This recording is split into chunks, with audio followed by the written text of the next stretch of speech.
Bonjour et bienvenue sur le plateau de la Global Rainbow Foundation Web TV. L'émission Anicose, la science égale, sensibilisation à l'autisme. On vous dit tout sur ce trouble neurodéveloppemental.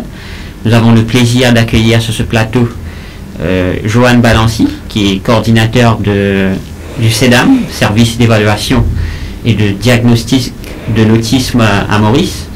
Nous avons également Jérôme Villard, qui est membre du comité d'autisme à Maurice. Françoise Lelotte, directrice adjointe de l'école Seine Anougrandy, et également Sylvia Rabaille d'Alpot, éducatrice à l'école Anougrandy, et à mes côtés, le professeur Omugam Porsouramen, président fondateur de la Global Rainbow Foundation. Professeur Porsouramen, toujours un plaisir pour nous accueillir une ONG dans nos studios, cause avec Banna. Un commentaire, Lorda? D'abord, Vinaï, merci pour nous venir pour accueillir nos invités qui sont venus aujourd'hui. Il y a un plaisir pour nous recevoir les autres représentants de l'ONG qui travaillent dans les domaines de handicap, parce que ce plateau qui nous crée, et Dioraf Web TV, son mission principale, c'est servir toute la communauté des personnes qui peuvent engager dans les services aux personnes en situation de handicap. Alors aujourd'hui, nous avons une bienvenue spéciale à Johan Balancy, coordinateur du CEDAM, et qui a de l'autisme à Maurice. Ensuite, Jérôme Villard, membre du comité d'autisme Maurice. Bienvenue. Merci. Je dois profiter pour dire que j'ai une pensée spéciale à Géraldine, qui a beaucoup fait pour sensibiliser la population et les partenaires aussi par rapport à l'autisme, pour l'autisme à Maurice. Elle a fait un bon travail, elle a contribué beaucoup, et maintenant je sais que la responsabilité retombe sur le comité actuel et les membres de l'autisme Maurice, les personnels, etc., et les parents et les enfants pour continuer cette mission noble qu'elle avait entreprise. Et donc, tout ce que je peux dire vis-à-vis de l'autisme Maurice, on avait une collaboration, nous, avec vous, mais là, quand vous avez visité notre centre, vous avez vu un peu les potentiels, tout ce qu'on peut faire nous ici, et on est prédisposés à collaborer pour complémenter un peu ce que vous faites, et des échanges entre partenaires. Bien sûr. Ok, alors, maintenant, on a aussi plaisir de recevoir Anougrandy. C'est un ONG, l'école Seine, avec qui Global travaille depuis plusieurs années. Et donc, là, si vous êtes content, je souhaite aussi bienvenue, Françoise, merci. Lelotte, et ensuite Sylvia Rabaille d'Albat. Et Anougrandy, c'est une école Seine qui est très engagée au service des bonnes personnes en situation de handicap, différents types de handicap. Oui. Et Global Rainbow Foundation finit une collaboration déjà depuis quelques années. Mais là, en particulier, ce qu'il nous peut faire, c'est accompagner dans un domaine qui m'appelle Holistic Development. Et là, nous avons instructrice pour faire yoga, laughter thérapie, et aussi art thérapie et musique thérapie. Et vous pensez que c'est un programme qui va nous tellement un petit peu cause avec dans le représentant Anougrandy. Je suis bien content de ce programme-là. Je dis pas, je dis pas des élèves qui sont contents, c'est moi, je suis content de ce programme là. Alors, pour moi, c'était une mission qu'on voulait apporter et pour permettre aux enfants dans une situation de handicap, profitent de yoga, profitent de l'art yoga et aussi art thérapie et musique thérapie. Alors, nous pouvons faire ça dans 7 écoles maintenant là. Et l'objectif, c'est le national. Au faire tout le monde l'école. Et même l'autisme Maurice, si vous êtes intéressé, nous pouvons organiser pour faire ce service-là. Alors, vous pensez que ça va contribuer beaucoup pour éveiller les enfants et aussi engager dans l'étude qu'ils peuvent faire. Alors, voilà mon petit message, Vinaï. Vous voulez continuer. Nous laissons nous inviter dans les bonnes mains de Vinaï. Et alors, demain, c'est un jour spécial. Nous coïncidons l'émission pour demain, qu'on nous connaît le 2 avril, c'est journée mondiale de l'autisme. Alors, Global Rainbow Foundation, de tout cœur, avec toutes les familles et toutes les personnes autistes à Maurice et dans le monde, Et à vous en particulier, je vous souhaite une célébration qui va vous permettre d'aller encore plus loin dans ce que vous faites. Bon sens. Merci. Et vous aussi. Merci. Bonne continuation et bonne sens. Merci. Merci beaucoup, professeur Mugampa Souramen. Donc, c'était une déclaration du président fondateur de la Global Rainbow Foundation. Nous pour cause, nous émissions aujourd'hui l'autisme. Si nous demandons beaucoup de personnes, je tout fin de parler de l'autisme, beaucoup de monde fin de parler, mais exactement qui était ça, beaucoup de monde pas connaît. Donc, nous posons la question à Françoise Le. Si j'ai envie de dire un petit peu, c'est quoi l'autisme? Au fait, l'autisme, c'est un trouble de comportement. Et qui a différents degrés de sévérité, c'est-à-dire mild, moderate et sévère. Et puis, différents degrés, ça. Oui. Peut-être le psychologue va parler un petit peu plus dessus, mais voilà, à l'école, chez nous, on accueille des enfants autistes et nous toujours apprendre comme si à connaître sur des autistes. Et j'étais aussi dans un geste stéréotypé qui nous appelait, un geste répétitif. Et puis, au cours de l'émission, que un petit peu là. Voilà. On comprend un petit peu qui ban geste qui jetait un an et comment vous avez dit avec des enfants qui justement ont l'autisme. Madame Sylvia Rabaille, d'Alpot, tu as envie de rajouter un point, donc c'est qui Françoise Ouellette dit, donc l'autisme. Oui, au fait, beaucoup de personnes pensaient jusqu'à maintenant que c'est un jeune qui est difficile à vivre pour notre quotidien. C'est la perception des personnes. Mais nous, à l'école, le fait qu'ils nous accompagnent tous les jours, nous trouvons, si nous mettons en place un système adapté pour eux, un rituel de vie adéquat, nous suivons. Avec le support visuel, avec le pictogramme, nous arrivés à suivre. On écoute Joanne Balancy, coordinateur du CEDAM, ou même moi, un psychologue. Dites-nous un petit peu avant qu'il nous rentre dans le vif du sujet. Oui. C'est quoi l'autisme? Vous partagez même envie qui bien sûr, c'est comme les dames ont dit.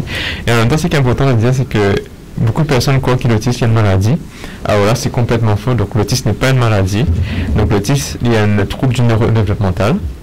Et la cause de l'autisme aujourd'hui n'est toujours pas élucidée, donc nous ne connaissons pas exactement qu'est-ce qui cause l'autisme. Il y a plusieurs recherches qui nous font, mais la recherche n'a pas tout été concluante.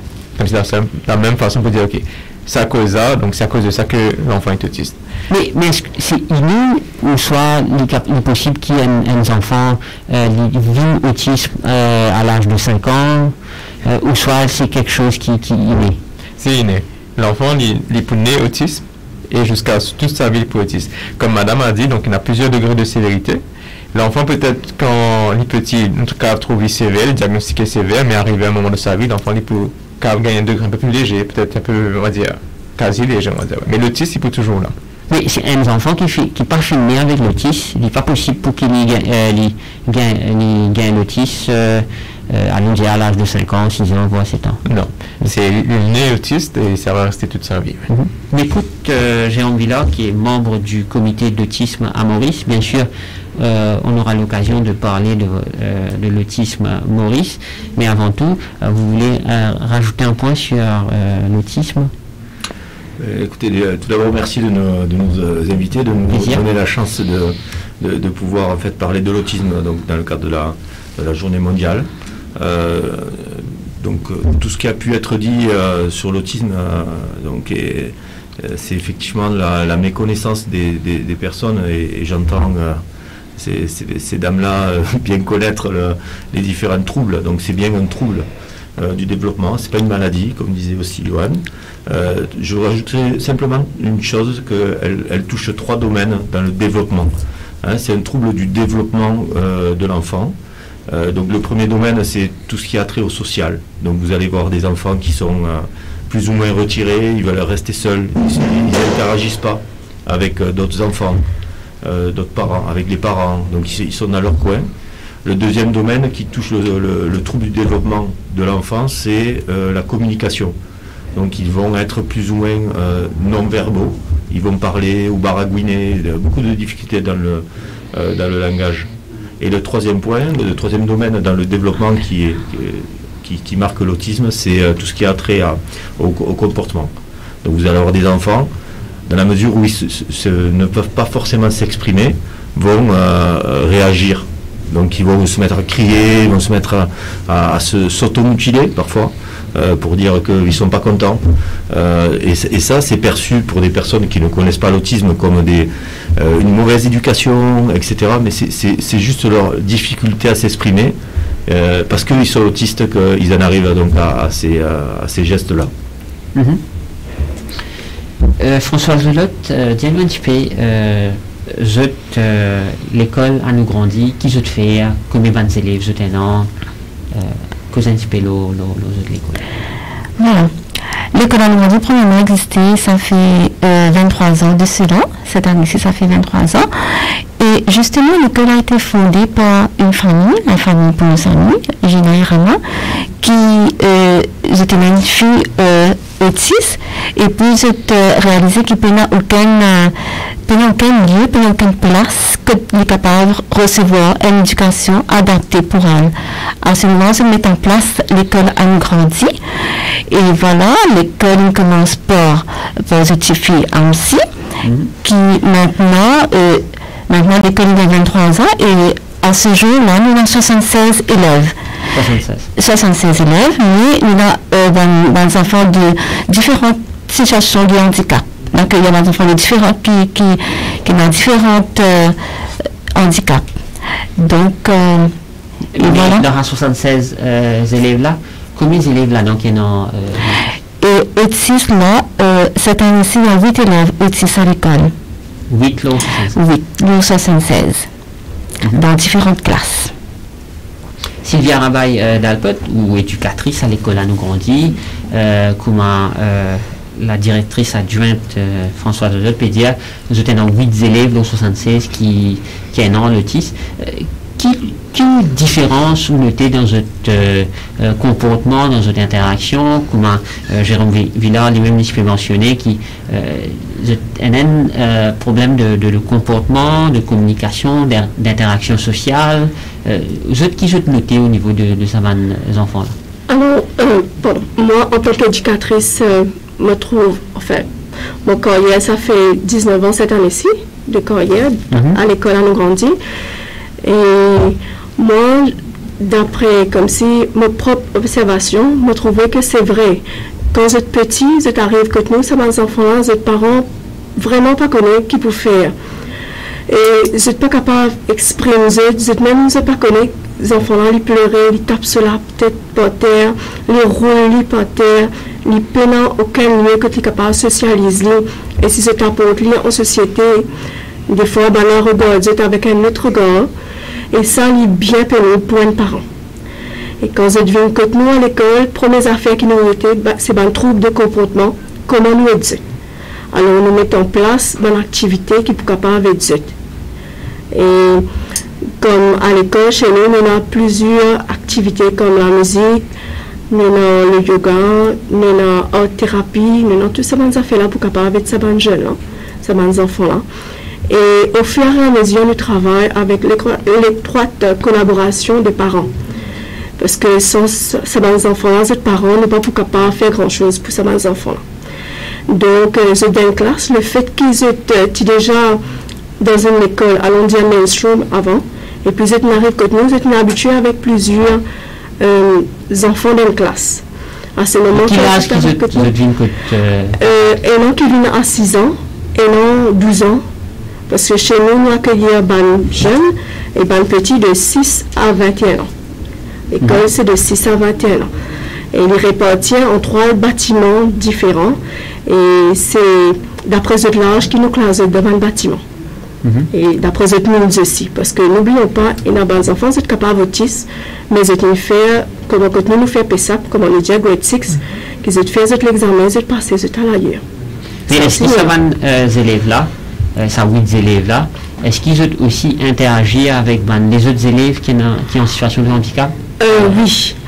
Parce que, comme on m'a dit au début, j'ai sorti dans les écoles de mainstream. Là-bas, j'ai au moins plusieurs dans une classe. Alors, j'ai accepté de rentrer dans la classe avec les handicaps qui sont dans la classe chez nous. Vous êtes fini habitué. Mais, comment nous trouvons la différence, c'est que quand nous faisons une activité en groupe, disons, nous faisons une activité qui, comme si motricité fine, activité motricité fine, modelage, ça fait comme ça. Les enfants n'ont pas participé, ils restent dans ce coin. Les enfants autistes, ils restent dans ce coin. Quelle raison?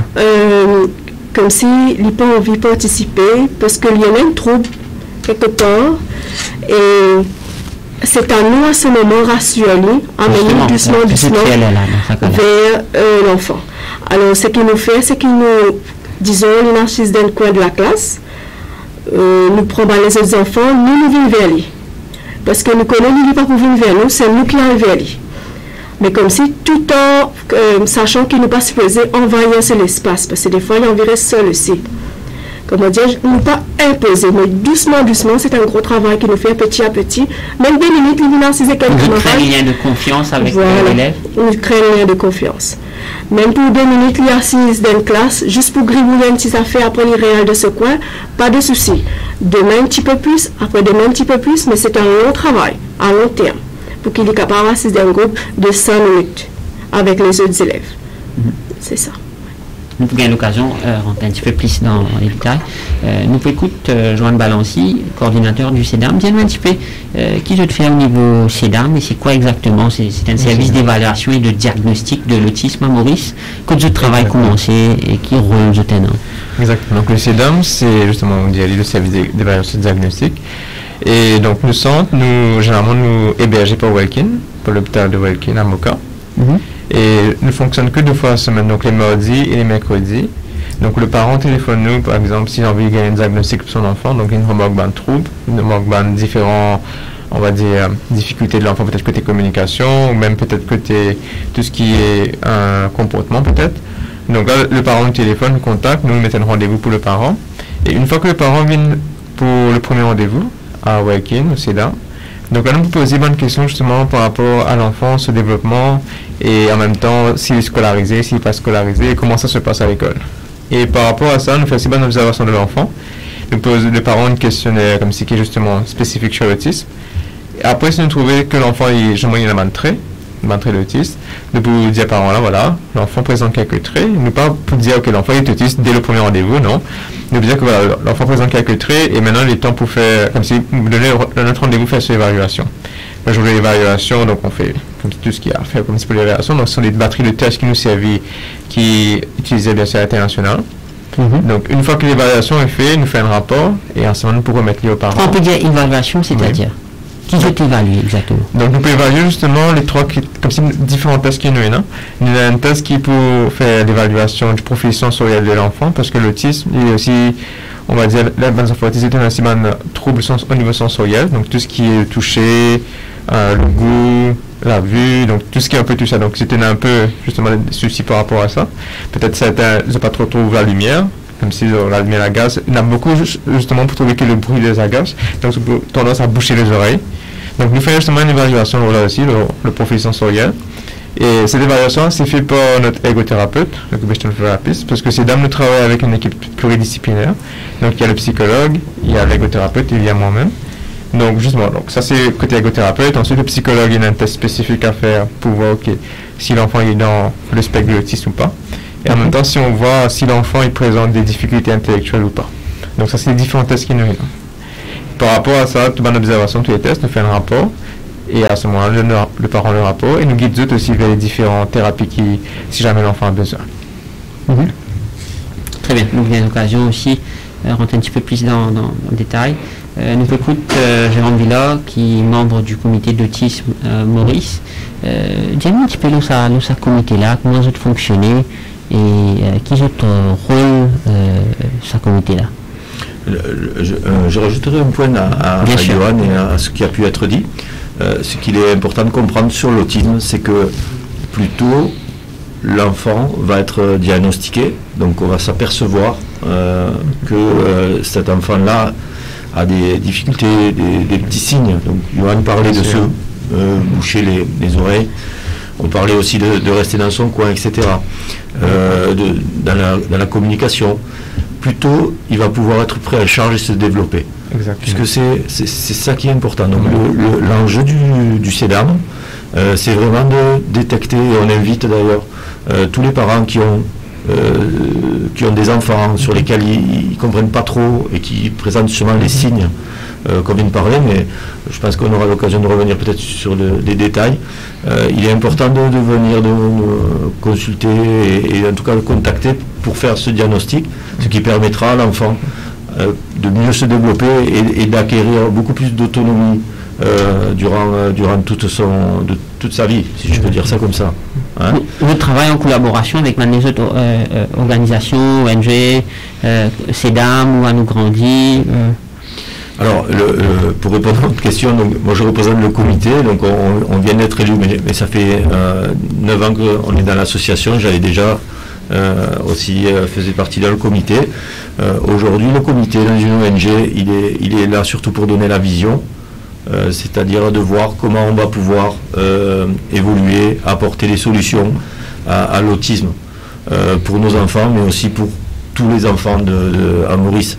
Donc effectivement, plus on va être en contact avec des ONG, on va partager les compétences et plus on va apporter des solutions globales. Vous savez, comme disait madame, c'est un travail de longue haleine et donc ça demande beaucoup d'énergie. Donc il faut prendre les compétences, les bonnes pratiques de tout le monde pour essayer de faire en sorte qu'on puisse tous grandir. Nous peut-être l'équipe À nous grandir, je peux mentionner au début de l'émission l'importance de ban parents. Dis-nous un petit peu comment je te fais pour quelle est la psychologie de ce ban parent-là. Est-ce qu'il y a beaucoup de parents qui ont des difficultés pour deal avec des enfants qui sont dans l'autisme?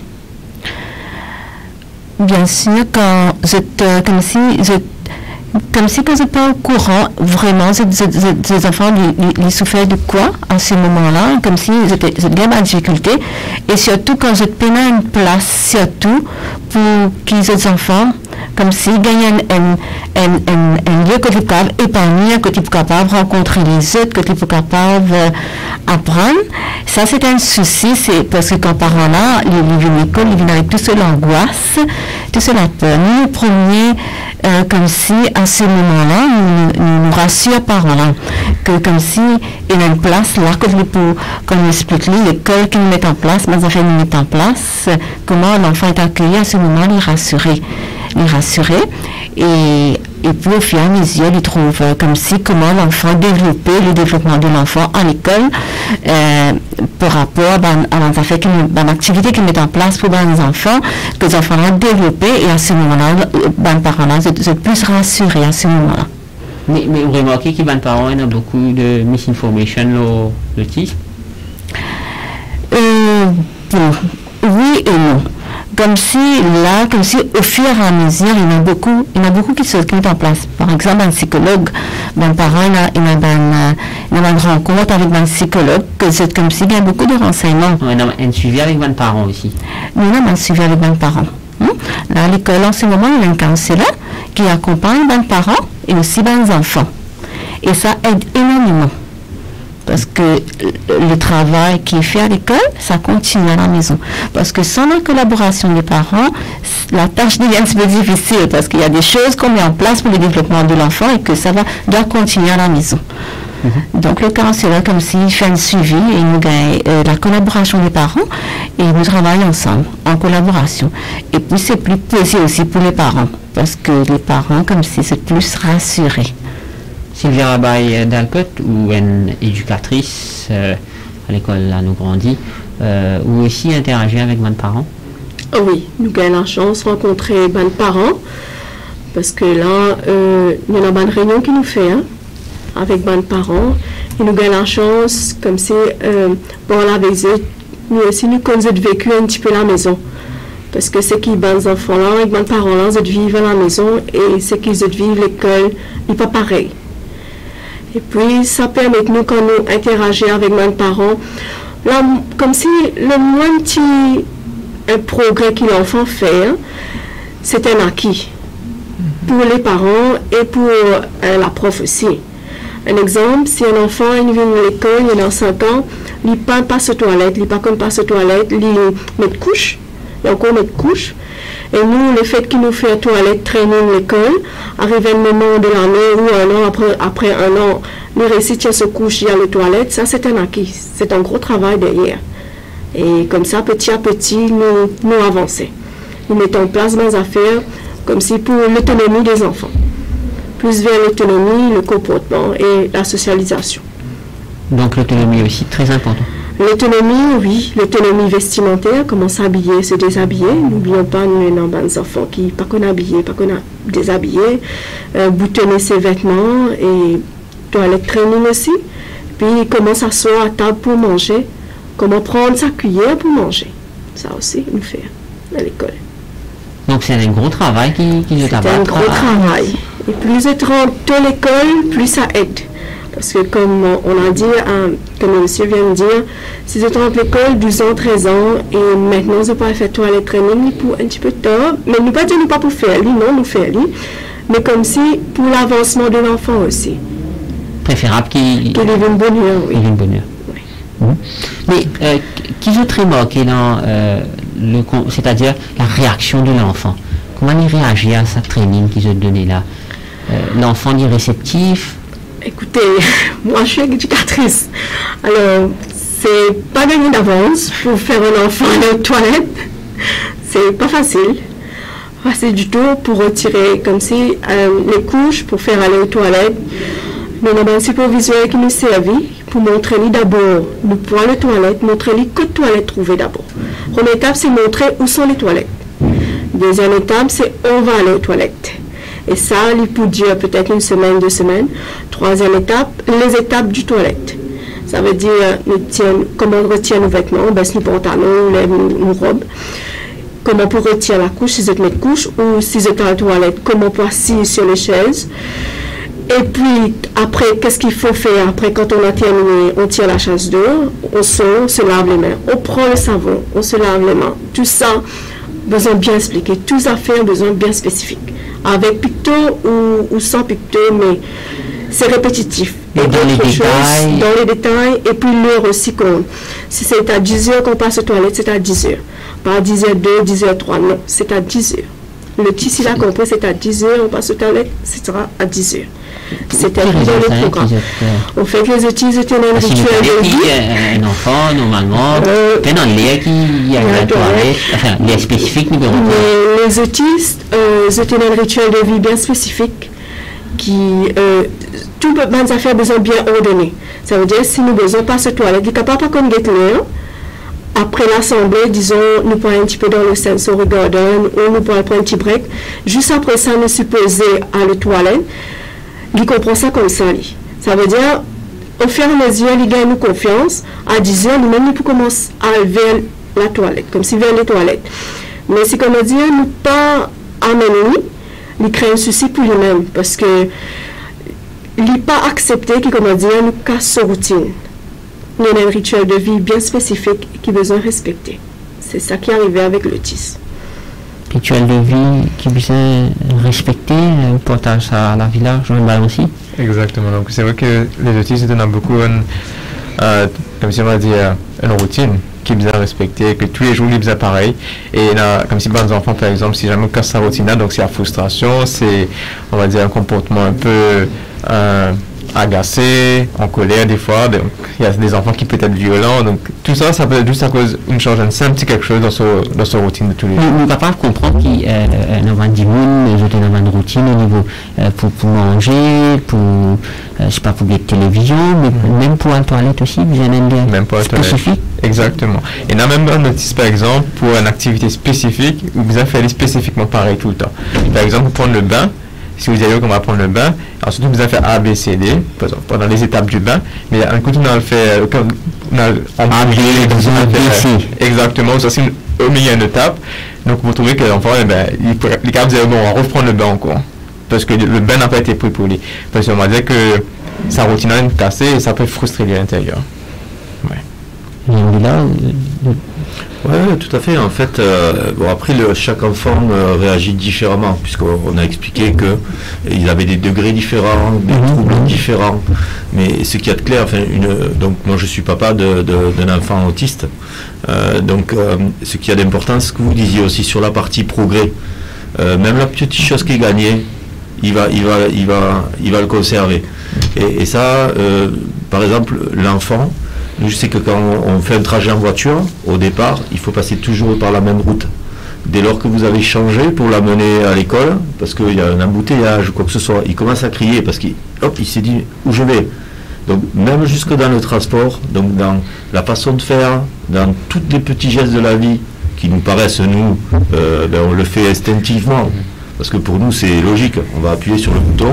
Lui, il faut lui dire avec des pictogrammes. Donc il y a une méthode qui s'appelle Teach, qui permet en fait de prendre, par exemple, si quand il va aller, on va dire se laver le matin, si on peut brosser les dents, donc vous avez un tube de dentifrice, vous avez enlevé le bouchon, vous avez la brosse à dents, vous avez toutes les étapes qui sont décortiquées comme disait madame, et vous les mettez en fait sur des photos, des petits pictogrammes, et lui il va regarder parce qu'ils sont très visuels, et donc il va regarder comment faire, et petit à petit on va l'amener à faire qu'il devienne, ce que disait madame, autonome. Et ça c'est un vrai travail. Nous en tant que parents, vous posez. Non, mais après il n'a plus besoin de ce support visuel là ou toujours? Après il va petit à petit le faire lui aussi instinctivement, et il va savoir qu'il doit prendre le tube de dentifrice, qu'il doit l'ouvrir, comment faire pour l'ouvrir, la motricité est fine, est-ce qu'il sait dévisser, parce que il faut avoir une vraie dextérité au niveau des doigts, et qu'ils n'ont pas, parce qu'ils sont très... Les doigts sont très durs, ils n'ont pas en fait cette souplesse aussi au niveau articulation qui vont les amener à faire il va déboucher le tube de dentifrice. Et chaque étape, il faut bien comprendre que c'est pour lui un travail. Et donc il se frustre, donc il n'y arrive pas, il se met en colère, donc il faut gérer les émotions, il faut gérer avec des objectifs. Il faut comment justement pour gérer ces émotions? Il faut se faire aider. Il faut aller vers des personnes qui connaissent. Je parlais de la méthode Teach, c'est quelque chose qui marche bien avec des pictogrammes, et décortiquer les étapes et prendre le temps.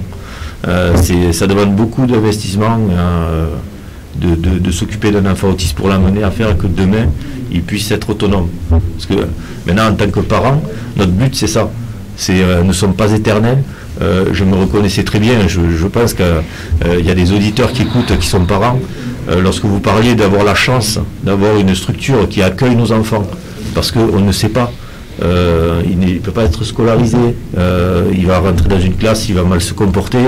D'où l'importance des écoles comme à nous grandir. C'est ça, et nous aussi, Autisme Maurice, donc nous avons bien sûr deux écoles sur lesquelles on accueille des enfants. Donc c'est au niveau des tranches, on ne va pas jusqu'à 21 ans, mais on a des enfants je peux me corriger, mais de 6, 5 ans jusqu'à 20 ans. 20 ans. On a le plus grand mental. Pour le moment, on n'a pas exactement. Pour le moment, on n'a pas de 20 ans, mais très prochainement, on aura un enfant justement qui va avoir la vingtaine. Ouais. D'accord. Parce que donc voilà, donc tout ça, c'est un adulte. Un adulte. Donc c'est vrai que c'est des prises en charge, et encore une fois, plus ils arrivent tard, qu'on connaît la maladie tard, plus c'est difficile, puisqu'ils ont plus de troubles, plus de difficultés, et puis ils commencent à avoir de la force. Donc ça aussi, vous parlez d'aller aux toilettes, ils deviennent aussi des adultes, donc comment gérer la puberté, l'adolescence, etc. Donc tout ça, ce sont des vraies étapes qu'on doit... Mais quand on écoute un petit peu de tout là, ce qui nous fait comprendre, c'est que le plus important, c'est le temps qui besoin avec sa main d'enfant. On a besoin beaucoup de temps, de patience aussi. La patience, le temps, l'engagement. Moi, mon épouse, d'ailleurs, grâce à elle, il fait beaucoup de projets, il a fait beaucoup de progrès. Mes filles aussi, puisqu'ils sont dans le mimétisme. Ils vont regarder comment attraper une bouteille, et il va essayer de faire pareil. Donc plus on apprend des bonnes pratiques, et plus ils vont progresser. Exactement. Donc oui, mon épouse ne travaille pas, c'est un travail à temps plein de s'occuper d'un enfant autiste. Et madame disait d'avoir une bonne interaction entre l'école et la vie à la maison. vous avez raison, plus on va répéter, plus on va répéter, et plus il va acquérir. Exactement. C'est le cas, vous partagez la vie, François? Ah, bien sûr. Et nous profitons de l'occasion pour remercier d'ailleurs aux parents, parce que sans eux l'aide, comment nous enseignons les enfants-là, c'est aussi comme si vous êtes appelés pour aider les enfants, pareil pour le développement. Et ce qui nous envie comprend aussi, parce que surtout à nous grandis, je t'accueillir aussi les autres enfants, comme je faisais au début de l'émission, qui ont les autres types de handicap, qui sont en situation de handicap également. Comment ça va les enfants qui autistes là interagir avec les autres enfants là? L'interaction est facile ou est difficile ou il dépend? C'est pas vraiment difficile parce que il y a des difficultés bien sûr, mais le fait que c'est une école spécialisée. Quand on dit spécialisé, c'est-à-dire tout était spécial. On accueille, c'est pas comme le ministère, on accueille comme si les enfants, c'est ça, comme si la spécialité, comme si en petits groupes. Dans une classe, il y a 6 enfants. Donc, c'est plus facile, plus comme si une assistante, il y a des classes qui demandent une assistante, et à ce moment-là, c'est plus facile comme si pour gérer. Il y a des difficultés, comme je vous dis, mais comme si la gérance est plus facile à ce moment-là, parce que chaque enfant, comme si il a besoin d'une attention spéciale. Donc, quand l'enfant peut sentir, comme si comme si l'enseignante, l'éducatrice, comme si il veut donner le temps, il a plus de temps avec l'enfant. Donc l'enfant là, il est censé comme s'il a un intérêt pour lui et chacun, si un groupe peut faire une activité, disons, Lego, l'autre peut faire coloriage, comme si c'est plus facile à gérer vu qu'on travaille en petit groupe. Et ça marche, même s'il y a différentes comme ces situations de handicap dans une classe. Donc là, il n'y a pas de difficulté, ça marche. Ça marche. Comme je vous dis, il y a des difficultés, mais on arrive à gérer quand même. Parce que vu qu'on est un petit groupe. Sylvia Dalpet, c'est vous-même qui vous agissez à sa petite classe-là. Donc c'est un petit groupe de 6 personnes, c'est ça? Oui, c'est ça, 8, maximum 8. Mais là, il y a 6. Mais comme si, entre eux-mêmes, ce qui est magnifique, c'est que les enfants savent, vous savez, qu'ils sont spéciaux. Qu'ils ne sont pas comme d'autres enfants. Ils sont en classe, ils sont conscients. Certains d'entre eux sont conscients, je dis bien. Je vous donne un exemple. Après la récréation, j'ai un élève qui ne mange pas en classe. Mais j'ai aussi un enfant autiste en classe. Quand on sort pour la récréation, tout le monde est dehors. L'autre, il est sur sa chaise roulante. Il s'assoit, regarde les autres vont parler avec lui. Et ok. Quand on retourne, le garçon qui est en fauteuil roulant, il laisse sa bouteille sur la table, la bouteille d'eau sur la table de haut. Donc, moi, je vais aller chercher la bouteille. Mais avant d'aller chercher la bouteille, il y a l'autre enfant autiste qui est en classe, il prend la bouteille, il vient. Il sait que l'autre, il ne pourra pas aller chercher sa bouteille sur la table de haut. Donc, il prend la bouteille de son ami, là, pour en classe. Donc, comme si... des enfants même qui payent la bouteille. Nous pouvons des enfants autistes. Moi, je m'occupe des enfants autistes. Un enfant autiste qui apporte la bouteille à un autre enfant. Comme si un autre handicap. Alors là, ça fait moi penser que vous êtes camarades. Vous êtes camarades. Que ce soit autiste, que ce soit cérébral palsy, que ce soit trisomie. Le fait que tout le monde nous ensemble, en petits groupes, et vous êtes camarades à un moment donné. Peut-être on n'a pas réalisé qu'ils aient fait qu'une bouteille ou un crayon tombé, ce camarade prenant sa vitesse pour le ramasser là, il finit ramasser, il mettait l'eau sur la table. Mais c'est fait. C'est arrivé fait. Vous faites mention cerebral palsy. Qui différence entre les deux? Il y a beaucoup de gens qui ont tendance pour confondre un petit peu l'autisme avec cerebral palsy. Le cerebral palsy, comme je vous dis, moi je ne suis pas médecin, mais j'ai appris quand même d'après les cours. C'est un enfant qui est en chaise roulante, en situation de handicap. On a mild, moderate et comme si mild, moderate. Mais dans le comportement, le cerebral palsy, ça dépend. Chez moi, le garçon cerebral palsy, il parle bien, jusqu'il est en chaise roulante. Il est en chaise roulante et il se fait entendre avec l'autiste qui est en classe, qui ne parle pas souvent, qui reste dans le coin. Il va dire, viens à moi, viens, toi, viens là. Et l'autre, il vient. Et il vient, assise-toi, il s'assoit. Il écoute, il s'assoit. Peut-être moi je vais dire, viens, Vini, il ne va pas venir. Moi je dois aller vers le garçon. Mais quand ils sont entre amis, ils s'entendent bien. Donc on prend une courte pause publicitaire et puis nous retrouve nous autres de suite après avec nos invités.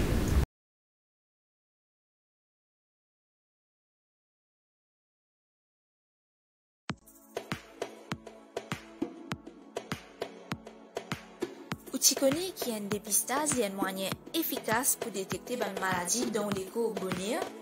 Au centre de Green Cross, nous offrons plusieurs packages pour permettre aux connaître qui peut passer dans l'éco, notamment un full body check-up, test diabète et test anémie. Visite nos pages Facebook ou nos sites web pour gagner plus renseignements le ban test et ban discount qui nous peut offrir. Ou sinon, vous pouvez contacter nous le 467 8999. Pour la santé, il y a une bénédiction. Pas oublier faire au test chez Green Cross.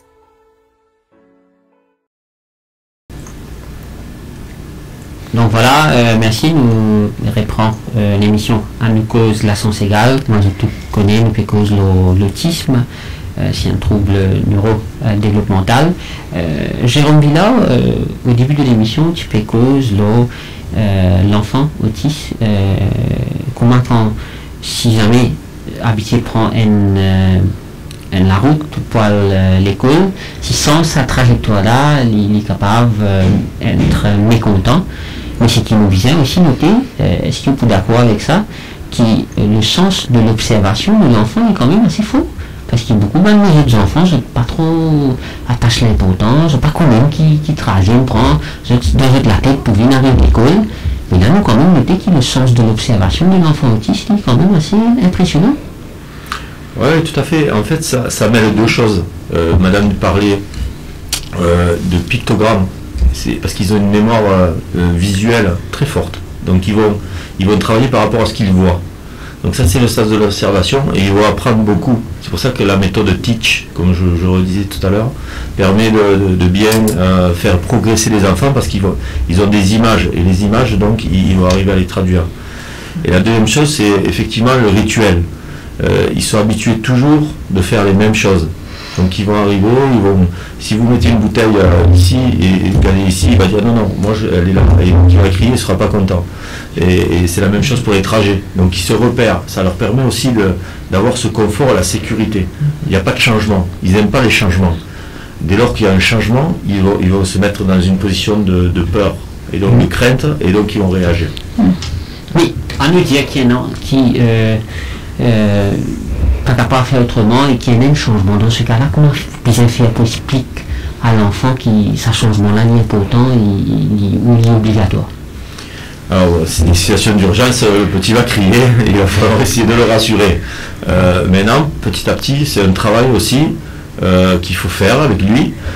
Par exemple, c'est faire dans un premier temps un petit bout du chemin différent et revenir sur le chemin habituel. Et petit à petit, par étapes, les mêmes choses.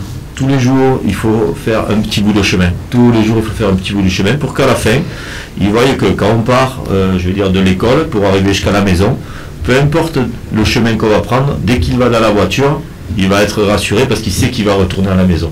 Et on va lui dire, on part de l'école, on va à la maison. Et là, il sera OK. Il va comprendre que, OK, il part de l'école, il va à la maison. Peu importe le chemin. Et ça, c'est vrai dans le développement de tout. Mais donc, pas capable d'avoir un changement brusque, on va dire. C'est ça. Joanne Balancy, c'est là, comment tu peux dire, je te fais un service d'évaluation, de diagnostic, mais est-ce que je travaille avec là ou soit un autre suivi qui est là après? Explique-moi un petit peu. Alors, une fois, par exemple, je tiens à mentionner que voilà, le CEDAM, c'est le seul centre à Maurice qui est accessible à toute bonne famille. Parce que nous, vraiment, chez Autisme Maurice, c'est qu'il n'a pas envie que, quand il peut avoir un diagnostic d'autisme, vous allez dépenser beaucoup d'argent. Donc, c'est pour ça que nous faisons en sorte que le CEDAM est accessible à toutes les familles, que le finance, il peut venir un problème pour avoir un diagnostic pour l'enfant. C'est ça. Et oui, quand une famille finit ce diagnostic, le rapport, donc le jour du rapport même, comme pour remettre le rapport, donc il y a le psychologue, l'ergothérapeute et moi qui assiste. Et en même temps, nous pouvons nous pouvoir expliquer le rapport d'abord qui nous fait dans différentes étapes du processus. Comment on arrive à sa conclusion-là, l'évaluation. On peut expliquer qui n'arrive pas dans l'évaluation et qui nous demande l'observation justement pendant l'évaluation. Et une fois qu'il gagne ce rapport, bien sûr, le parent, c'est pas toujours facile. Travaille avec là, une fois qu'ils ont fini de soumettre ce rapport-là. Alors, pour ce qu'il nous fait après, donc, nous guide le parent. Par exemple, si nous avons une speech thérapie à faire, notre occupation therapist, tout ça à faire, donc nous guide le parent, nous donne toute une analyse de recommandations de différents thérapeutes qui sont capables d'avoir dans le privé. Nous explique aussi parce que le gouvernement donne une pension justement pour les enfants qui sont autistes. Donc, nous explique comment on peut faire comme si des processus, des démarches à faire pour avoir la pension. Et ensuite, nous demandons aux parents là, voilà, de revenir après 2 ou 3 ans. Quand l'enfant, par exemple, si l'enfant est venu faire son diagnostic à 3 ans, donc on demande aux parents de venir faire le diagnostic, comme c'est pas le diagnostic, mais il fait un follow-up, comme si, quand il gagne 5 ans, avant d'entrer à l'école, pour voir un peu qui se bat en développement, comment ça a changé, à partir du diagnostic et après comment ça a changé. Un point à ajouter à ce que dit Johan sur l'interaction entre le CEDAM et nos écoles. Donc il y a une passerelle qui se crée aussi, puisque chaque enfant est différent. Ils ont besoin de programmes personnalisés pour qu'ils puissent aussi se développer. Donc ça évaluation, diagnostic qui CEDAM fait là, il aide aussi pour comprendre un petit peu plus le comportement de l'enfant. C'est ça. Mais ça va aussi au-delà, c'est-à-dire que les psychologues et l'ergothérapeute, elle va aussi voir avec les professeurs en disant, voilà, pour cet enfant-là, il est aujourd'hui diagnostiqué et il a ce problème, voilà. Et donc il va guider, faire des programmes et interagir avec les professeurs, donc les éducateurs, pour aussi bien faire que l'enfant, il ait les meilleurs soins, enfin les meilleurs, pas soins, c'est pas une maladie, mais les meilleures pratiques, les meilleurs outils, les meilleures techniques pour qu'ils puissent aussi support exactement pour qu'ils puissent se développer. Dans le rapport, il y a aussi une liste de recommandations que justement les éducateurs quand mettent en place à l'école, basées chez l'enfant, donc les différentes recommandations que les professionnels donnent, et là pour justement créer un programme spécifique pour l'enfant. À nous grandir, est-ce qu'ils ont aussi rely un petit peu le bon rapport, CEDAM par exemple, qui est un service d'évaluation et de diagnostic, ou soit vous-même vous faites votre propre évaluation, votre propre diagnostic? Non, la plupart du temps, quand un parent comme ça arrive chez nous avec l'enfant est déjà comme si déjà diagnostiqué. Et puis, il y a un suivi qu'ils toujours peut faire, comment speech, je fais venir à l'hôpital ou en privé. Ça, est-ce qu'ils prend en considération ça, une évaluation, un diagnostic qui l'enfant finit? Bien sûr, c'est important parce que, premièrement, pour une école, pour que les enfants intégrés à une école spécialisée, il y a besoin d'un rapport médical.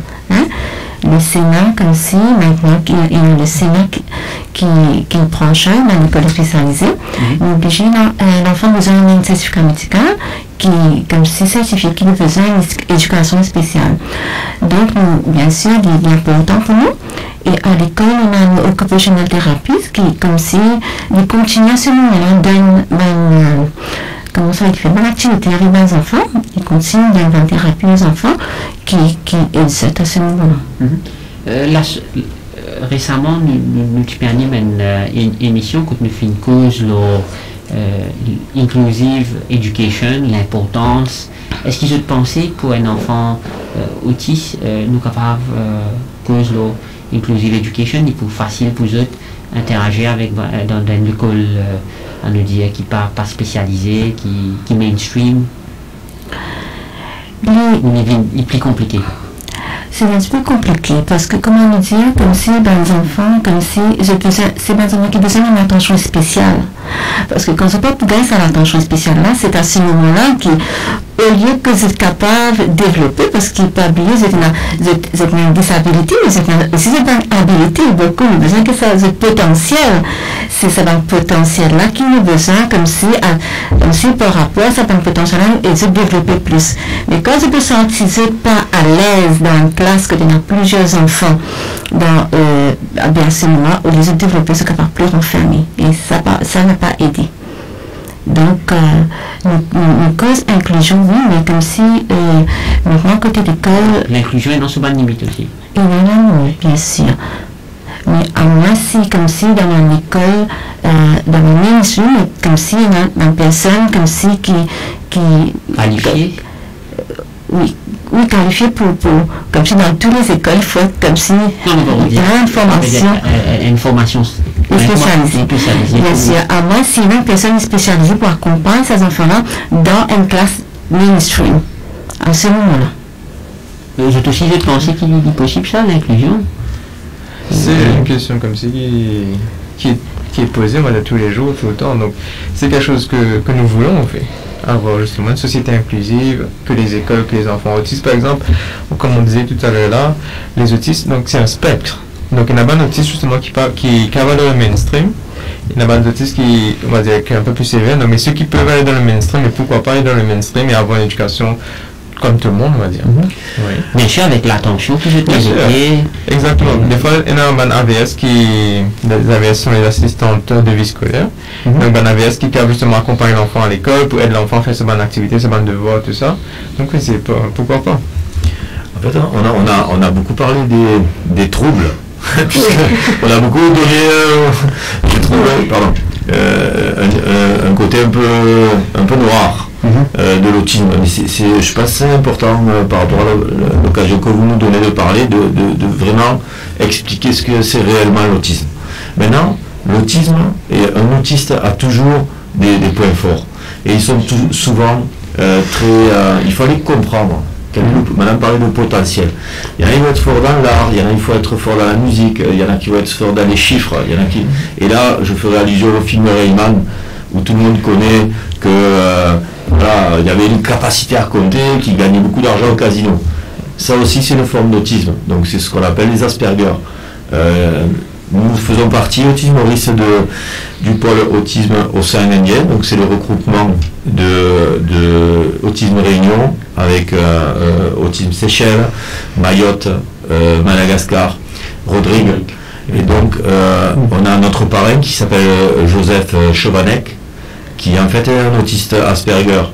Il est invité régulièrement, c'est un peu l'ambassadeur de l'autisme de par son autisme, si je peux dire ça comme ça, puisqu'il est capable de parler 17... C'est un rôle modèle un peu pardon, excusez. Un rôle modèle, un influenceur. Oui, c'est ça. En fait, il est autiste, mais par contre, il est capable de parler 17 ou 18 langues, mais couramment. Donc il a ce côté. Et chaque autiste a son privilège, a son domaine dans lequel il va exceller, où il va lui plaire. Là, j'invite, on a un petit Johan, donc un petit garçon qui s'appelle Johan.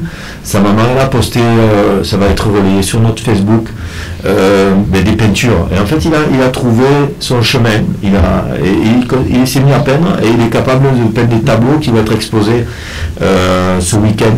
Ce week-end, c'est Noah. C'est noir. Ouais, pardon. C'est quoi Johan. C'est ta faute, ça. Excuse-moi. Donc c'est Noah, pardon. C'est Noah, exactement. Et il aura justement une exposition qui va se faire à The Cloud, Rooftop, qui se trouve à Péribert. Donc il a des magnifiques tableaux. Donc c'est un petit garçon extraordinaire, on va dire. Qui a quel âge? Il a, si je ne me trompe pas, 13 ans. Mais voilà, il y a beaucoup de choses sur l'autisme qu'il faut, moi je suis très fier de mon petit garçon, il progresse beaucoup, il a moins progressé. Et il faut trouver avec eux, ils sont très attachants, ils comprennent très bien, ils sont intelligents, ils sont pétillants. Donc voilà, le tableau qu'on a dressé, c'est juste pour vous faire comprendre que c'est difficile de les faire évoluer, mais que voilà, il faut se battre et qu'on a besoin aussi de tous de faire connaître aussi ce que c'est l'autisme pour qu'on ait aussi un regard différent sur ces enfants-là. Mais pour revenir à la question initiale, permettez-moi, vous pensez, Jérôme Villa, qui est possible, nous expliquons education, inclusive education, si vous pensez qu'il y a des enfants autistes qui sont capables évoluer au sein d'une école mainstream? Oui, c'est donc les AVS, donc les auxiliaires de vie sociale, donc scolaire, pardon, sont là aussi pour aider, puisque ils vont pas aller à la même vitesse, etc. Mais ils peuvent très bien suivre des cours ils peuvent très bien suivre, s'intégrer. On parlait d'école exclusive, mais j'irai plus loin, moi. J'irai même jusqu'à l'insertion professionnelle. Donc c'est quelque chose aussi que nous, au niveau du nouveau comité, on veut travailler pour dire que l'autisme, c'est pas que de la scolarité. C'est du diagnostic jusqu'à l'insertion professionnelle, avec travailler avec des compagnies qui vont donner la chance à des enfants, à des adultes, de travailler. Nous avons aussi dans l'association donc un adulte autiste qui travaille à la Poste, dont la maman s'appelle Mary Jane. Voilà, qui a 30 ans, qui peut travailler. Donc c'est aussi ça. Donc il faut faire connaître la cause pour que demain, en fait, on puisse effectivement inclure tous nos enfants et tout ce qui s'ouvre d'handicap dans la vie de la société. Nous venons à l'aspect. Tu as envie de rajouter un point tout à l'heure? C'est pas parce que c'est autiste que c'est pas capable de travailler. Non. Chez nous, on a des jeunes qui sont au potager tous les jours, les jeunes autistes au potager. Ils font la sculpture, la musique, la natation. Et en cuisine, ils font des merveilles, les autistes. Et puis chez les légumes, et voir l'état de la cuisine quand ils ont terminé, ils vont tout nettoyer, c'est nickel, c'est super. Donc c'était une discipline. C'était une discipline, oui. Mais il y a aussi la Global Rainbow Foundation, elle a une collaboration avec l'école à nous grandit, côté dans banco de yoga, en thérapie, musique. Et musique, oui. Dis-moi un petit peu comment ça passait rapidement. Alors, comme si pour en thérapie, il y a Natacha qui vient, une fois par semaine, le jeudi. Ça aide énormément les jeunes. Là, ils sont libres. C'est comme si une activité qu'ils aiment bien, la peinture, collage, coloriage, comme si ils sont comme si une activité déstressante, la peinture. Et l'amphithérapie marche très bien. Pas que pour les enfants, pour les profs aussi, ça marche très très bien à l'école. Ça marche très bien, même avec les enfants autistes, même les autres enfants aussi, ça marche très bien. Il n'y a pas de souci là-dessus. Et la musique, le yoga aussi. Et la musique, le yoga, ça se passe bien, ça se passe bien. À plusieurs niveaux, chacun a un rythme différent, mais ça marche. Ça marche bien. Et puis ça aide à découvrir ce potentiel, justement. Il y en a qui bien doués en peinture, il y en a qui bien doués en musique, comme si ça différentes activités-là, ils vont découvrir ce potentiel. Et c'est à partir de ça, nous capables plus et d'autres encore. Comme si on est dans un domaine qui est content. Oui. Nous cause beaucoup, souvent l'autonomie, nous discusions au début de l'émission, l'important qui les élèves deviennent plus autonomes, surtout un enfant qui est autiste. Mais nous cause l'intégration au sein de la société même. Bien sûr, beaucoup de personnes qui sont en situation de handicap sont contents d'être indépendants financièrement, demain retrouver un travail au sein de la société, gagner de la vie. Est-ce qu'un enfant qui est autiste, il est capable d'aspirer à amener une vie comme ça, une vie normale, travail, ou gagne sur la vie avec la musique, la peinture? Moi, je pense que oui. S'il est bien cadré et s'il a le support dont il a besoin, il pourra aller très loin. Mais malheureusement, Maurice, ce qui se passe beaucoup, le regard des gens qu'il faut changer sur ces jeunes-là, sur ces enfants-là. Parce que beaucoup d'entre eux, l'autisme, pas pour le cas, fait trop beaucoup de choses avec lui. Mais non, c'est pas parce qu'il est autiste qu'il ne peut pas travailler.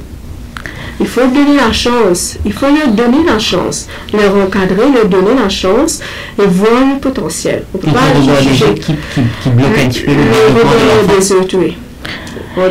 Il faut toujours croire à l'enfant. Comme si on croit dans eux, à commencer par les parents, bien sûr, nous, une personne qui encadre les autres, et les autres peuvent arriver. Pourquoi pas? Je suis capable, comme si inclure les autres place dans la société, parce que ce sont des personnes à part entière.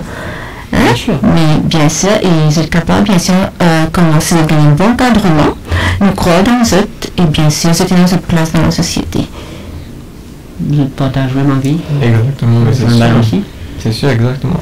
Et en plus, ce que je peux rajouter, c'est que voilà, oui, les autistes, certains autistes pourront vivre une vie autonome. Comme on a dit, l'autisme, c'est un spectre. Donc il y a justement certaines personnes qui pourront vivre une vie autonome, comme on va dire quasi normale. Il y aura toujours l'autisme, mais seulement il pourra vivre une vie quasi normale. Le plus gros travail, c'est la société, en fait. C'est les campagnes de sensibilisation. Et nous, chez Autisme Maurice, depuis toujours, ça a été, on va dire... le regard des autres, comment Sylvia Rabat n'a pas fait dire. Exactement, le regard des autres, comme si nous va changer tout cela. Et au niveau de l'autisme Maurice, depuis toujours, on a fait des campagnes de sensibilisation et ça rapporte ses fruits. Par exemple, je vous dis, les campagnes de sensibilisation que nous avons commencé depuis, donc nous avons fait l'année dernière, en 2020, et comme si les années précédentes. Et là, on voit que c'est là, mais le nombre de personnes qui nous appellent justement parce qu'ils ont trouvé, voilà, certains signes chez leurs enfants, donc ça aussi, ça a augmenté. Hein. On peut dire que depuis 2020 jusqu'à maintenant, donc de 2020, je dis un appel minimum, un appel par semaine, on va dire, vous voyez. Et là, aujourd'hui, c'est minimum 3 appels par jour. 3 appels par jour pour demander, pour nous dire que voilà, j'ai remarqué tel signe chez mon enfant, est-ce que vous pensez que l'enfant est autiste, est-ce que vous pensez que voilà, on peut faire une évaluation, donc on voit déjà le travail que les campagnes de sensibilisation que nous avons fait, ben, ça rapporte ses fruits. Hein. Oui, mais c'est long. C'est long, c'est sûr. C'est pas fini, c'est que le début, je dirais, puisque il y a aussi, si on veut aller jusqu'à l'insertion, c'est de aussi sensibiliser alors bien sûr la population par rapport au regard qu'ils vont porter sur un enfant et aussi sur les parents, on n'a pas parlé, mais les parents qui n'arrivent pas à contrôler l'enfant parce qu'il fait une crise, etc. L'acceptation aussi. Alors ça c'est la première étape d'un tas comparé, ça c'est dur. Ça je peux en parler, mais c'est assez difficile. Mais ce qu'il y a de sûr, c'est le regard que vont porter quelqu'un et qui va dire hey, regardez, quelle éducation ça. Et ils peuvent pas contrôler ce truc, comment ils peuvent laisser faire le petit se roule par terre dans un supermarché, au milieu et ça le regarder. Parce que c'est pas la faute de ces personnes-là, c'est qu'ils ne savent pas ce que c'est l'autisme. Donc ça c'est notre aussi travail de sensibilisation. J'irai aussi sur le côté sociétal par rapport à l'insertion professionnelle. On doit aussi faire que les sociétés sachent ce que c'est, puisqu'ils ont aussi la possibilité d'embaucher et de faire travailler. Je ferai un parallèle avec la société KFC, si vous me permettez de faire pas de pub, mais qui a adapté toutes les cuisines pour faire qu'ils emploient des personnes sourdes et malentendantes. Oui, ça nous avons donc c'est possible, quoi, mais il faut, voilà, c'est tout un travail qu'il faut aller. Et, employeur aussi, il a besoin de jouer le jeu. C'est ça. Et puis il y a des lois avec par rapport à un certain nombre, par rapport à un nombre de salariés, il faut si vous avez 35, 3%. Exactement. Et ça c'est à nous aussi à aller faire que on prépare bien nos enfants. Encore une fois, il faut qu'ils soient prêts tôt pour qu'ils puissent mieux se développer et ils ont des chances après de s'insérer. Donc l'insertion est possible. Oui, tout à fait. Tout à fait. Je vais prendre l'exemple de Jason. Jason, c'est un adulte qui a 30 ans et qui est postier à Rosy. Voilà, donc un petit coucou à Marie-Jane, en passant, sa maman. Oui. Nous causons un petit peu la Disability Bill. C'était un projet de loi qui normalement depuis bien longtemps nous pertamis, le temps attendu Disability Bill, mais toujours pas qu'on trouve finalement plusieurs questions parlementaires sur ce sujet-là. À chaque fois, et là nous cause plusieurs gouvernements, je fais une promesse qui, cette année-là, je vais venir avec la loi, ou l'année prochaine, qui se fait travailler là, mais jusqu'à présent, toujours rien, et nous connaît qu'il y a la loi pour une personne qui est en situation de handicap, qui est important, si un an. Nous écoute Françoise Lolotte, la Disability Bill. Tout le monde, même les personnes en situation de handicap, c'est pas un droit. Vous pensez que la disabilité demain est bien important, comme si pour valoriser pour chacun comme ce droit et comme si être valorisé. Surtout comme si quand je parle de valorisation, je prends l'exemple chez nous, à nous grandi, il y a 5, il y avait 6, mais maintenant il y a 5 jeunes qui étaient élèves chez nous, maintenant qu'on a employé. Il y a 3 filles qui sont dans les classes, différentes classes, comme assistantes, et puis deux jeunes, des garçons qui travaillent comme caretaker. Mais c'est important aussi de valoriser comme ce droit, être respecté, comme si j'ai bien accès à tout. comme si, parce que comme je vous ai dit, ce sont des personnes à part entière, elles doivent être respectées, comme si valorisées. C'est vraiment important, c'est disability bill. L'importance de la disability bill, Sylvia Availle, d'accord. Alors, moi, comme je disais toujours, chaque personne doit vivre indépendant, ça c'est sûr. Le disability bill est important, mais quand on dit disability bill, nous pouvons penser qu'il est pour un disable. On n'est pas capable de dire oui, nous créons un disability bill et quand la personne en question, disons, est en chaise roulante, sur ce lieu de travail, peut dans la rampe ou peut dans le parking pour lui. Donc l'accessibilité aussi. L'accessibilité, besoin de regarder parce que n'oublions pas dans notre société combien de banques, combien de supermarchés ont la structure adéquate pour accueillir les personnes en situation de handicap. Pendant beaucoup ça. Alors, quand nous disons disability bill, nous devons bien penser que le disability bill, c'est pour les personnes disabled, les personnes en situation de handicap. Je peux cause l'emploi aussi, parce que l'employeur, une société, j'ai aussi besoin de l'accessibilité audite. Oui, et puis que l'employeur, que l'employeur, sa disabled person, il pensait qu'il y a une personne comme tout le monde. Qui lui valorise, qui lui donne le salaire qu'il est supposé gagner. Pas parce qu'il est là, on pense la personne il touche une pension, mais à ce moment, il ne peut pas toucher un salaire. Ou il diminue ce salaire parce qu'il n'a pas besoin de s'accorder l'argent-là, il est en chaise roulante ou whatever. Et voilà, c'est un petit peu ça pour moi. Donc, bien en bas de la loi pour... Oui, mais qui besoin, bien quand on parle de disability bill, c'est for disabled person. Mais faire tout pour que ces personnes-là soient valorisées dans la société. Parce que n'oublions pas, si c'est apporte de petites contributions, n'importe comment. Et la loi qui encadrait, qui protège une personne qui est en situation de handicap, il est important, je vais le balancer. C'est sûr, comme madame a dit, donc, ils sont avant tout humains. Et chaque humain, ils doivent être protégés, on va dire. Donc, avoir une loi qui puisse le protéger, c'est quelque chose qu'il faut, et c'est fondamental, je veux dire. Et qui vous pensez, qui la loi qui tu viens amener, qui tu content trouve dans un projet de loi là? Est-ce qu'il y a un aspect en particulier qui tu viens mettre l'emphase? Enfin, moi, je n'ai pas vraiment eu l'occasion de travailler sur le disability bill, parce que je suis beaucoup plus côté évaluation et diagnostic. Mais ce serait très bien, c'est qu'il puisse être protégé sur une loi et avoir quelque chose de concret, on va dire. Ouais, donc, d'être reconnu comme humain. Parce que même s'ils sont, on va dire qu'ils ont un handicap, par exemple les autistes, les autistes, même s'ils ont un handicap, mais ça ne veut pas dire qu'ils sont pas moins des êtres, comme s'ils sont pas moins humains. Ouais, donc ils sont des êtres humains, ils ont besoin d'être protégés. Jean-Villard, la loi qui protège une personne en situation de handicap, il est important. Oui, c'est primordial, puisque justement, ils ont une défaillance. Donc, bien sûr que c'est important. Et au-delà de la protection, il y a aussi les droits. C'est d'avoir déjà à la base les mêmes droits. Je pense notamment à qu'un enfant, l'école à Maurice est gratuite. Aujourd'hui, certains de nos enfants, et on est obligé d'aller payer des écoles pour qu'ils puissent être scolarisés. Maintenant, je ne dirais pas que rien n'a été fait, puisqu'on voit qu'il y a des pensions. Aujourd'hui, on perçoit, mes parents, des pensions pour les enfants. Donc, il y a des avancées qui se font avec des prises en charge des centres, etc. Exactement. Donc, il y a des choses qui se font. Je ne fais pas de politique.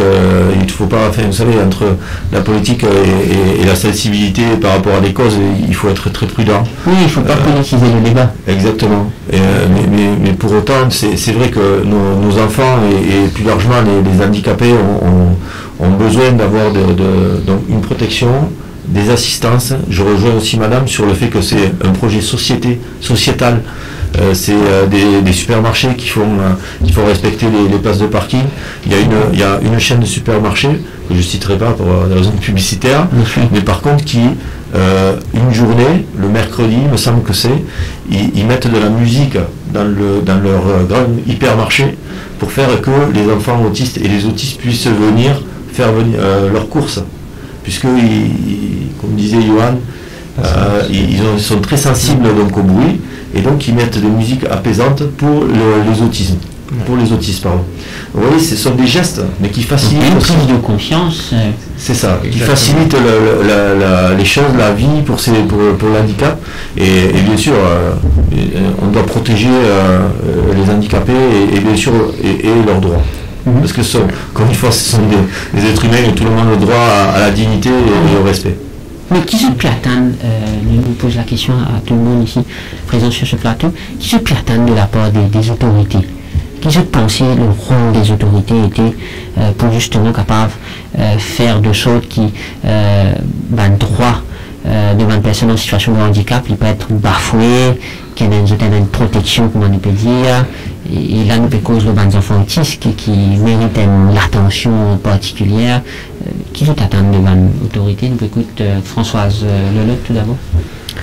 Mais nous attendons que l'autorité, comme Jérôme a dit, il y a beaucoup de choses qui sont déjà mises en place, mais nous attendons que les choses comme si soient plus améliorées, et puis comme si prendre en considération bien sûr les personnes en situation de handicap, comme si par rapport même à l'éducation, comme on dit, l'éducation partout est gratuite, mais comme si le fait qu'ils aient porteurs de handicap, ils peuvent besoin de payer une éducation scolaire, ils ont besoin de payer une école pour pouvoir être scolarisés. Peut-être qu'il y a une aide avec l'État, parce qu'il n'y a pas de qui pas pour parents qui sont capables à faute pour payer ça dans l'école spécialisée et des fois parce qu'ils ne sont pas capables de payer, les autres enfants restent la case et pendant ça l'attention qu'ils ont mérité là. Bien sûr, comme si bien sûr, c'est une pension qu'ils doivent recevoir, c'est même une aide financière de l'État, mais des fois, il n'est pas suffit parce qu'un transport, même les coûter pour déposer les enfants, nous trouvons en Asie, il y a des enfants qui sortent comme si pour lui, pour venir en Asie, les coûter, et puis, donc, j'ai besoin plus, comme si je paye ce qu'ils font fils, et comme mes enfants, comme si c'était mes enfants encore qui ont besoin. Donc, l'écouter, comme si si l'école, comme si étant gratuit, peut-être un peu plus, comme si allège mes parents financièrement, et plus de, comme si plus de support encore, comme Sylvia a dit, des rampes, et puis prendre en considération comme si plus nos enfants en situation de handicap, en tout et pour tout, que ce soit même dans les malls, dans les supermarchés, même au cinéma, comme si l'accès bien accessible pour eux, comme si pour eux en considération. Il y a une collaboration avec le secteur privé, le secteur public aussi, pour faire avancer les choses. Bien sûr, comme c'est coopération de tous, de tout le monde. Sylvia Rabaille-Delcourt, si on vient rajouter un point là. Oui, comme Françoise a dit, comme si la collaboration est importante. Pour le bon déroulement des choses, la collaboration est importante. C'est pas que chacun tient son côté, il travaille un petit bout ici, l'autre, mais comme si pour avancer, tout le monde ensemble, c'est pour comme si le bien-être de la société, le bien-être de l'enfant, le bien-être du jeune. Alors ce serait bien que tout le monde travaille ensemble. Et puis au niveau des autorités, voir un petit peu comment aider ces enfants-là dans les hôpitaux, même les choses qu'ils ont besoin, le médicament ou les speech thérapeutes, des choses comme ça. Voir comment aider, comment alléger ces parents qui souffrent déjà. Comme si, comment encadrer les parents et les enfants. Et aussi une campagne de sensibilisation. Et une campagne de sensibilisation. De la population, à travers les médias, on connaît ou la MBC, télévision publique. Nous écoute Joanne Balancy, la question, où est l'attente. Déjà, il faut dire que chez Autisme Maurice, on est très satisfait du gouvernement, ce qu'ils avaient projeté dans le budget l'année dernière, et qu'ils veulent mettre en place justement les daycares pour les autistes, dans les 4 coins de l'île, on va dire, et en même temps faire en sorte que les hôpitaux, les 5 hôpitaux, on va dire, principaux à Maurice, qu'ils puissent avoir une structure spécialisée pour les enfants autistes. Donc c'est déjà quelque chose que nous on apprécie énormément et qu'on accueille, bien sûr. Et c'est une bonne chose. C'est une très bonne chose, bien sûr, qu'on accueille. Et en plus de ça, donc, comme Jérôme a parlé plus tôt, c'est pour la pension, donc les autistes puissent avoir une pension, parce qu'on est à quel point que les thérapies en privé, ça peut coûter cher, et qu'avoir cette pension-là, ça va vraiment, vraiment aider aux familles que ça aide vraiment, on va dire, ça aide vraiment les familles à pouvoir justement un côté financier avec tout ce qu'ils ont à dépenser chez eux avec les enfants. Au niveau autisme, Maurice, c'était une bonne attente de la part des autorités, c'était une bonne proposition qu'ils ont envie de faire. Ouais, enfin, j'élargirai à l'autisme l'handicap en général. Ce qu'il faut penser, c'est que en fait, on parle que des enfants, mais on grandit, nos enfants grandissent. Donc, on a tendance à oublier l'adulte. C'est ça, l'adulte, et puis il y a le senior. Donc, moi je pense que au niveau du gouvernement, des autorités, on doit se projeter et nous accompagner, puisqu'on comprend aussi que c'est spécial, l'handicap, qui ne connaissent pas forcément en tout cas l'autisme, mais qui soient à l'écoute. Et qui nous accompagnent dans la mise en place de structures eux-mêmes, donc en fait aillent venir apporter des structures par des écoles, mais aussi de centres, donc effectivement il y a des centres qui vont arriver, mais aussi peut-être des ateliers, la mise en place par rapport à de l'insertion professionnelle pour les personnes handicapées, où on va pouvoir leur apprendre à manier un métier pour qu'ils puissent après travailler, enfin avoir un cursus peut-être éducatif qui soit pris en charge par le gouvernement ou aider les ONG qui ont de l'expérience et de l'expertise dans l'handicap pour faire que toute la partie enfant, adulte soit bien maîtrisée et répondre en fait à des besoins qui vont arriver rapidement, puisque encore une fois l'enfant grandit. On va terminer sur une note positive. Au début de l'émission, je peux causer un petit peu, enfin on a brossé un petit peu le côté noir, malheureusement, mais nous cause un petit peu le talent qui ça va enfant autistes nous remarquer qui ont un sens de l'observation, ont un bon mémoire, nous bien dire qui parle de talent qui ça va aux enfants là un enfant autiste qui sont capables de mettre de l'avant. La musique. La musique, là, ça c'est un talent qui me trouvait à l'école. Et puis la cuisine aussi. Cuisine. La pâtisserie surtout. Et même côté sportif, c'est bien fort en natation. C'est super fort.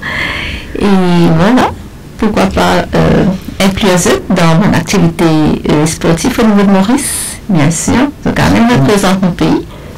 Parce que je trouvais que Maurice quand même fait très bien au niveau handisport. Oui. Il y en a plusieurs exemples, Noémie Alphonse, Perrine, donc il y en a quand même un exemple, un modèle. Beaucoup. Et aussi, il y a ce monde-là bien content pour accompagner un enfant qui est autiste. Nous avons un support. Jérôme Villot, on vient ajouter un point, le talent qui mène enfant autiste à nous. Alors, je sais pas. Même en tant que parent. Ouais, en tant que parent, je pense que beaucoup de parents, je pense, s'accorder sur le point qu'ils sont très doués sur la partie IT. Tablette, téléphone, ils ont une dextérité, ils vont sur YouTube, ils téléchargent leurs jeux, leur application, et ça de très très tôt. Alors après, c'est ça le côté un peu négatif, c'est qu'il ne faut pas qu'ils restent trop longtemps par rapport à ça. Mais ils sont très doués. Ils sont capables de faire du WhatsApp, du YouTube, ils ont ces talents un peu sur tout ce qui est IT, binaire, enregistrer les chiffres, etc., qui sont assez prononcés. Ouais. Merci. Par exemple, chez nous aussi, donc, on reçoit beaucoup d'enfants. Donc, il y avait un enfant, par exemple, les parents, ils parlaient que créole et français à la maison, mais l'enfant parlait mandarin.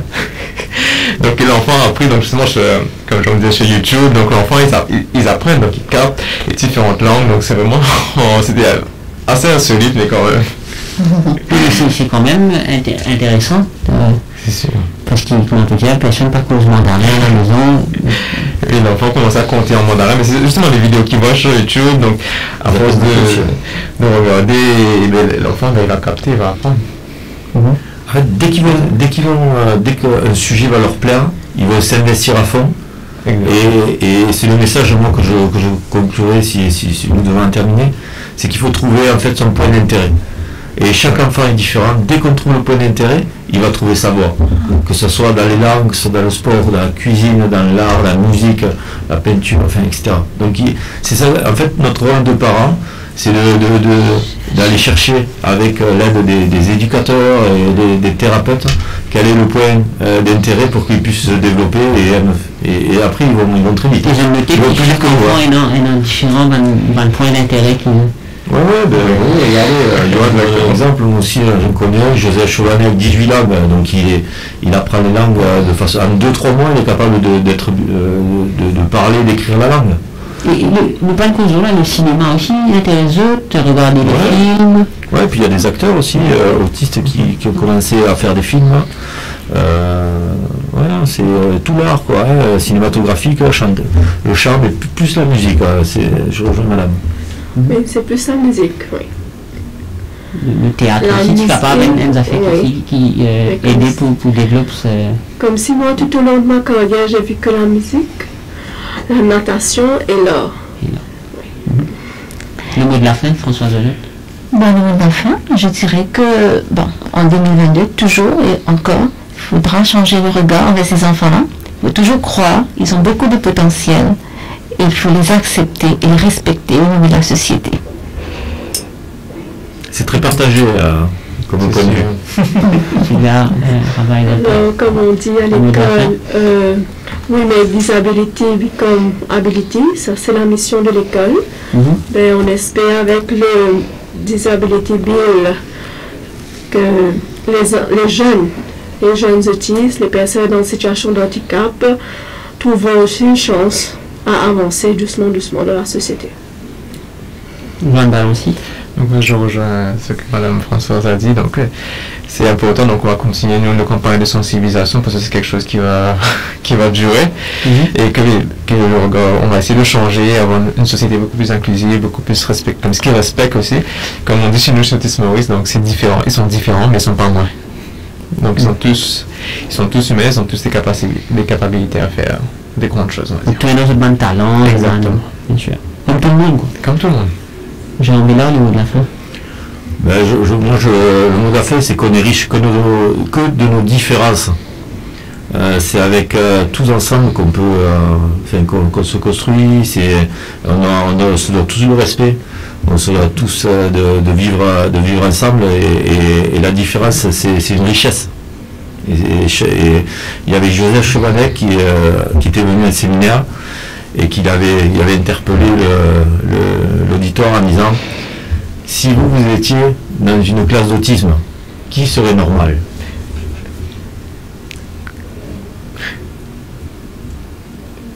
Ça donne à réfléchir. C'est ça. Merci beaucoup François Delotte, merci également à Sylvia Rabaï-Delpot, merci Jérôme Billard, merci merci qu'ils ont fait d'accepter nos invitations, c'est un plaisir pour cause l'autisme et nous remercions aussi tout le internaute qui fait une guette nos émissions pour apprendre beaucoup plus ce qu'était l'autisme. Nous remercions et nous souhaitons une bonne fin de journée. Merci.